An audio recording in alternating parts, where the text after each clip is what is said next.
Hi guys! Naspi Gaming here and welcome to my YouTube channel.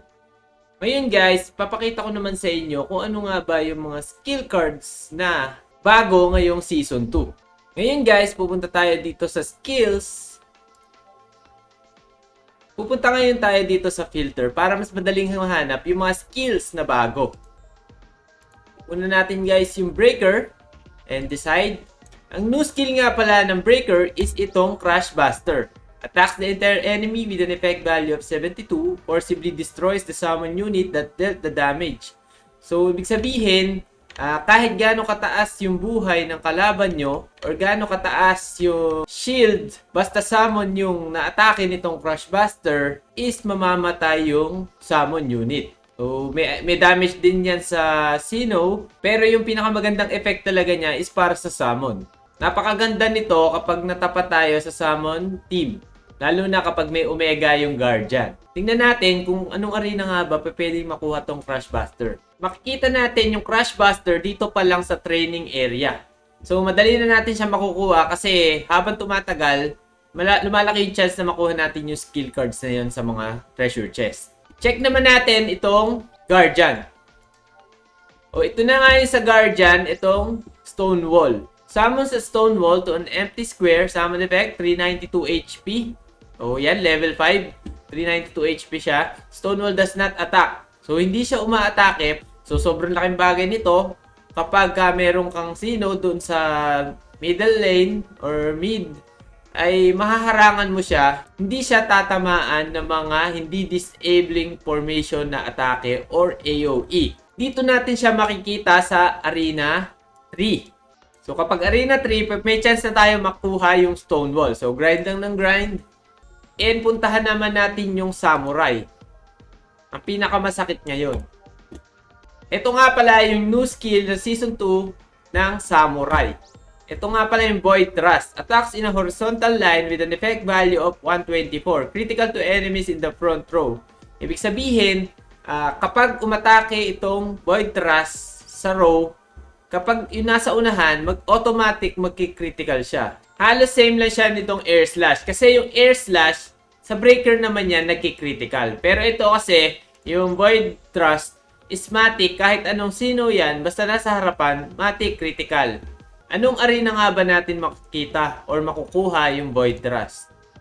Training area pa lang sa Arena 1, makukuha na natin siya sa mga treasure chest. O pagka nakuha natin yan, pwede natin gamitin. 3 energies nga pala yung cost niyan. Ang bago nga pala skill nitong Psychic is itong Shock Pulse.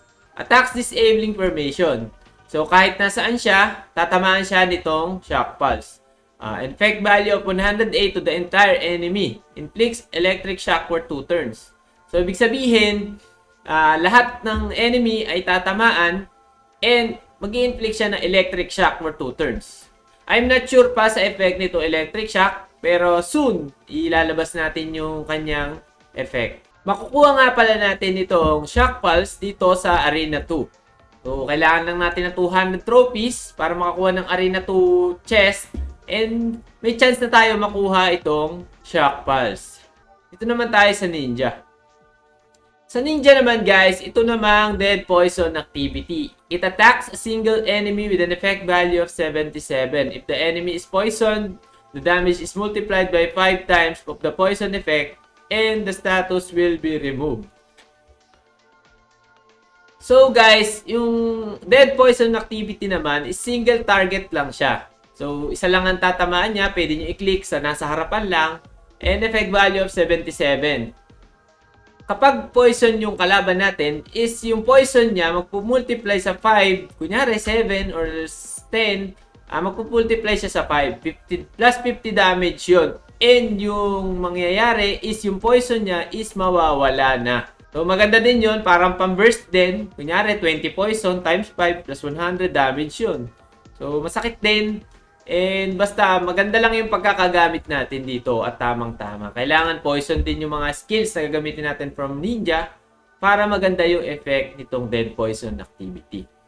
Makikita nga pala natin itong Dead Poison activity dito sa Arena 5. Dito tayo may chance na makakuha ng skill cards ng Dead Poison activity sa Arena 5. Ito naman nga yung skills natin na bago for our grappler. This turn, all the damage dealt by own attack is plus 85 and inflicts a slowdown on itself. Cool time 2 turns. Ibig sabihin, kapag inatake natin to, ay magpa plus 85 siya sa lahat ng skill cards na gagamitin natin from our grappler. Pero, may debuff yun na mangyayari after kasi babagal naman yung ating grappler. Itong Storm Stance naman, makikita natin yan dito sa ating Arena 6. So, kailangan natin matumaas hanggang 2k MMR o 2k trophies para makakuha tayo ng chance na makakuha ng Storm Stance na skill card. Yun na nga guys, sana may natutunan kayo for this video kung ano nga ba yung mga new skills sa Season 2 ng Project Sinnoh. And next time, papakita ko sa inyo kung ano nga ba yung effect niya kahit sa demo battle lang. Magpapaalam na nga ako guys, so don't forget to subscribe, like, comment, and pa-share na din ang mga videos ko. Paki-like na din and follow sa aking Facebook page na SP Gaming. At try nyo din mag-join sa Discord server para sa mga questions nyo. Maraming salamat guys! See you next time!